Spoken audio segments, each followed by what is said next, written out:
तो इस तरह से चोल डायनेस्टी के सबसे ताकतवर 3 राजाओं को जिनको हमें याद रखना है वो निश्चित रूप से विजयला हुए, जो फिर से मेडिवल चोल्स डायनेस्टी को स्थापित किया उन्होंने। उसके बाद राजा राजा चोल, देखिए विजयला के बारे में मैं बता चुका हूं, 848 में वो आए, और राजा चोल जो हैं वो 985 में आए। 985 से और 1014 तक लगभग 29 इयर्स तक उन्होंने स्ट्रेंथन किया चोल डायनेस्टी को। और ये इन्हीं का समय था जब चोल डायनेस्टी ने श्रीलंका को जीता। यही वो समय था जब पहली बार चोल डायनेस्टी ने कलिंग को भी जीता, और इनकी जो कैपिटल थी तंजावुर, वो काफी स्ट्रॉन्ग हो गई थी। He also took some territories of Mysore and Kurg.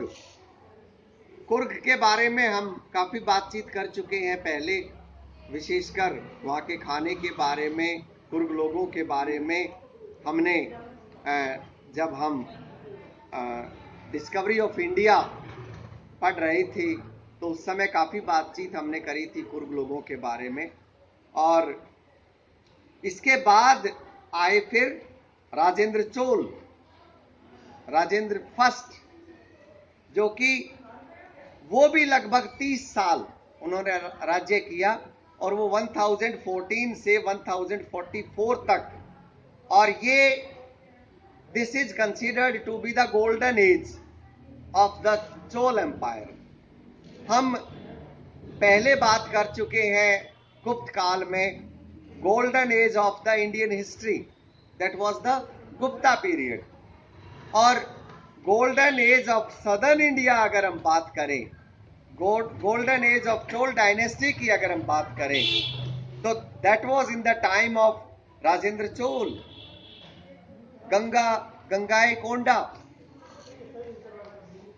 Gangaikonda Cholapuram, जिन्होंने नया शहर बसाया, द विक्टर ऑफ गैंजेस, ऐसा कहा जाता है कि उन्होंने गंगा तक का एरिया जीत लिया था।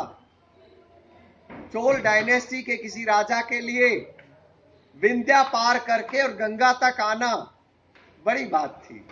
तो इस तरह से इन तीनों राजाओं के बारे में जब भी हम बात करें, क्योंकि चोल डायनेस्टी बहुत स्ट्रॉन्ग डायनेस्टी रही, तो हमें उनके एडमिनिस्ट्रेशन के बारे में बात करनी चाहिए, उनके उस समय की सोसाइटी के बारे में, उस समय की इकोनॉमी के बारे में, और उस समय के आर्ट और आर्किटेक्चर के बारे में।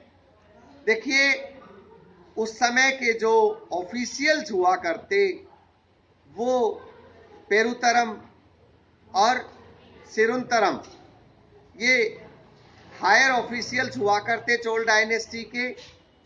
और चोल डायनेस्टी ने बांट रखा था पूरे मंडल को। पूरा जो राज्य था वो 9 प्रोविंसेस में बटा हुआ था, जिनको वो मंडल बोलते थे।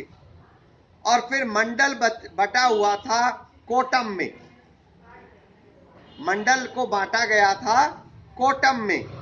जैसे आजकल बटा हुआ है पूरा देश राज्यों में, और राज्यों को बांटा गया है जिलों में, तो इसी तरह से उस समय भी मंडल और फिर कोटम, और सबसे छोटा जो इकाई थी गांव, उसको क्या बोलते थे पता है?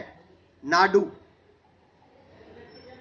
हाँ, वही तमिलनाडु के लास्ट में जो नाडु आता है, NADU, तो नाडु बोला जाता था सबसे छोटे गांव को। कोटम के अंदर बहुत सारे नाडु हुआ करते, तो इस तरह से वो अपना काम चलाते थे। लेकिन क्या आपको पता है कि चोल क्यों जीत पाए दक्षिण में इतने सारे एरियाज? श्रीलंका को जीत लिया उन्होंने, बहुत सारे दक्षिण एशिया के और देशों को जीता। They had a very strong navy. Chola dynasty की नेवी बहुत स्ट्रॉन्ग थी, बड़े जहाज बनाते थे, अच्छा काम करते थे, and they had a very strong navy. उनके जो कमांडर्स थे उनके रैंक हुआ करते नायक, सेनापति, इस तरह से, और उनकी आर्मी और नेवी मिलाकर के ऐसा कहा जाता है कि लगभग 1.5 लाख या 2 लाख की संख्या थी चोल के समय में, उनकी आर्मी और नेवी की मिलाकर के 1.5 लाख 2 लाख की संख्या बहुत बड़ी संख्या हो जाती है। उस समय की सोसाइटी जो है वो वर्ण सिस्टम में बटी हुई थी, और वही 4 वर्ण थे जो हम कई बार बात कर चुके हैं गुप्त काल के समय भी और मौर्य साम्राज्य के समय भी। तो ये भी वही समय था। 4 वर्ण मुख्यतया सोसाइटी बटी हुई थी, वही 4 ब्राह्मण, क्षत्रिय, वैश्य और शूद्र।